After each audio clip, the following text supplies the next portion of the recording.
નમસ્કાર વિદ્યાર્થી મિત્રો, ઇતિહાસ મુખ્ય અને ગૌણ વિષય FY BSM2ના વિદ્યાર્થી માટે પેપર નંબર 3 પ્રાચીન ભારતનો ઇતિહાસ. તો એના ભવિષ્ય આવનારી પરીક્ષામાં પૂછી શકાય એવા પ્રશ્નો તરફ ધ્યાન આપીએ.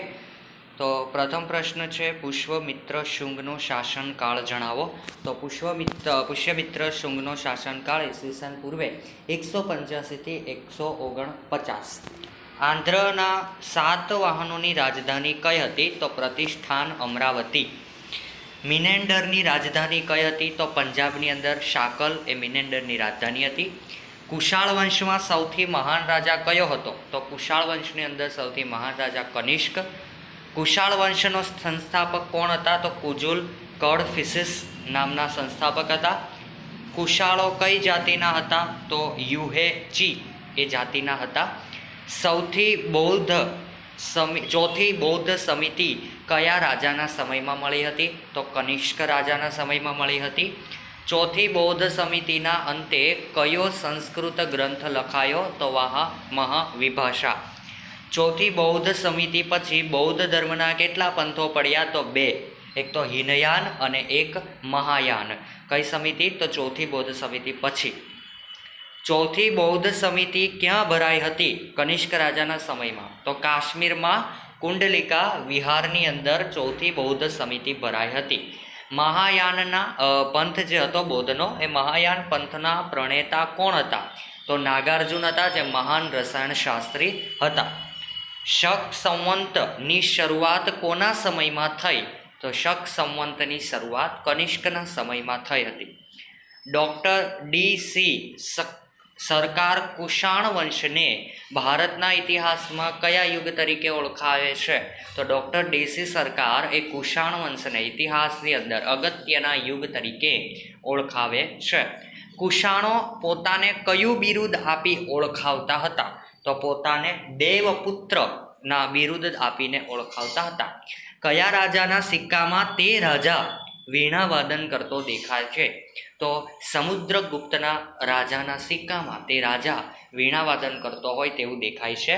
નંબર 16, દેવદત્ત તરીકે કોણ ઓળખાય છે? તો દેવદત્ત તરીકે ચંદ્રગુપ્ત બીજો ઓળખાય છે. રાજા રાણીના સિક્કા કયા રાજાએ શરૂ કર્યા? તો રાજા રાણીના સિક્કા ચંદ્રગુપ્ત પહેલાએ શરૂ કર્યા. ગુપ્ત સંવંતની શરૂઆત કયા શાસકે કરી? તો ગુપ્ત સંવંતની શરૂઆત ચંદ્રગુપ્ત પહેલાએ શાસકે કરી. સમુદ્રગુપ્તનો શાસનકાળ શું? તો સમુદ્રગુપ્તનો શાસનકાળ ઈસવીસન 335 થી 375. સમુદ્રગુપ્તના વિજયોની માહિતી કયા લેખમાંથી મળે છે? તો અલ્હાબાદ લેખ જે છે ત્યાંથી મળે છે. નંબર 21, ચંદ્રગુપ્ત બીજાએ તેની પુત્રી પ્રભાવતીના લગ્ન કોની સાથે કરાવ્યા? તો રુદ્રસેન બીજા સાથે. ચંદ્રગુપ્ત બીજાની પુત્રીનું નામ પ્રભાવતી અને એના લગ્ન કરાવ્યા રુદ્રસેન બીજા સાથે. સામુદાયિક અગ્નિ સ્નાન કરીને જીવનનો અંત લાવવાનું એ પ્રથા કયા નામે ઓળખાતી? તો જોહર પ્રથા તરીકે ઓળખાતી હતી. અજમેર શહેર કોણે વસાવ્યું? અજય રાજે વસાવ્યું. માળવાના પરમારોમાં સૌથી પ્રતાપી રાજા કયો? તો મુંજ નામનો સૌથી પ્રતાપી રાજા હતો. માળવાના પરમાર કોના સામંતો હતા? તો રાષ્ટ્રકૂટોના સામંતો હતા. પરમાર વંશની સ્થાપના કોણે કરી? તો પરમાર વંશની સ્થાપના સિયક પરમારે કરી. રાજા ભોજ એ કયા વંશના હતા? તો રાજા ભોજ માળવાના પરમાર વંશના હતા. સોલંકી વંશના શાસન સ્થાપક કોણ? સોલંકી વંશના શાસકના સ્થાપક તે મૂળરાજ સોલંકી. પૃથ્વીરાજ ચૌહાણ કોનો પુત્ર હતો? તો પૃથ્વીરાજ ચૌહાણ સોમેશ્વરનો પુત્ર હતો.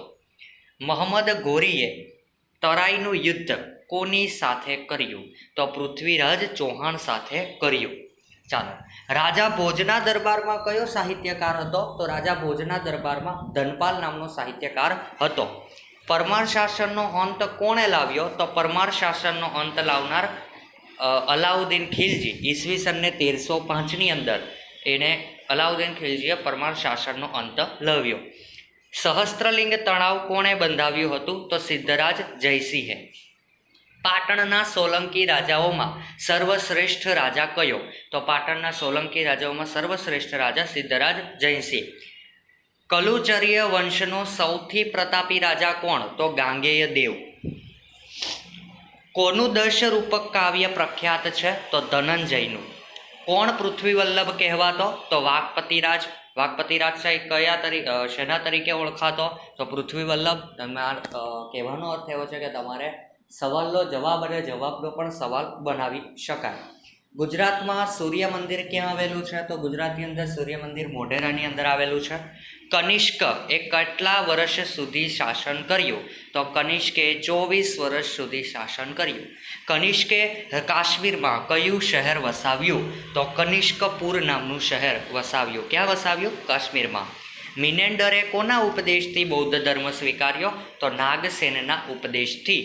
નાગસેન અને મિનેન્ડરના સંવાદથી કયું પુસ્તક રચાયું? તો મિલિંડ પહનો નામનું પુસ્તક રચાયું. કોના સંવાદથી? તો નાગસેન અને મિનેન્ડરના. કયા રાજાના સિક્કા પર બૌદ્ધ ધર્મ ચક્ર અને ધાર્મિક ઉપાધિઓ અંકિત છે? તો મિનેન્ડર રાજાના સિક્કા પર બૌદ્ધ ધર્મ ચક્ર અને ધાર્મિક ઉપાધિ અંકિત છે. ઉપનિષદોમાં જેવું સ્થાન રાજા જનકનું છે તેવું બૌદ્ધ સાહિત્યમાં કોનું છે? તો મિનેન્ડરનું છે. કુષાણો કયા પ્રાંતમાંથી આવ્યા હતા? તો કાનસુ નામના પ્રાંતમાંથી આવ્યા હતા. સમુદ્રગુપ્તે કેટલા રાજ્યો અને ગણરાજ્યો જીત્યા હતા? તો સમુદ્રગુપ્તે 5 રાજ્યો અને 9 ગણરાજ્યો જીત્યા હતા. ઉત્તરાપથેશ્વર નું બિરુદ કોને મળ્યું? તો સમ્રાટ હર્ષને મળ્યું. સમ્રાટ હર્ષ એ કોના ઉપદેશથી બૌદ્ધ ધર્મ સ્વીકાર્યો? તો દિવાકર મિત્રના ઉપદેશથી. પ્રભાકર વર્ધનને કયું રાજ્ય સ્થાપ્યું હતું? તો પ્રભાકર વર્ધને થાણેશ્વર નામનું રાજ્ય સ્થાપ્યું હતું. અને અંતે સમ્રાટ હર્ષવર્ધને કેટલા નાટકો રચ્યા? તો સમ્રાટ હર્ષવર્ધને 3 નાટકો રચ્યા. અસ્તુ.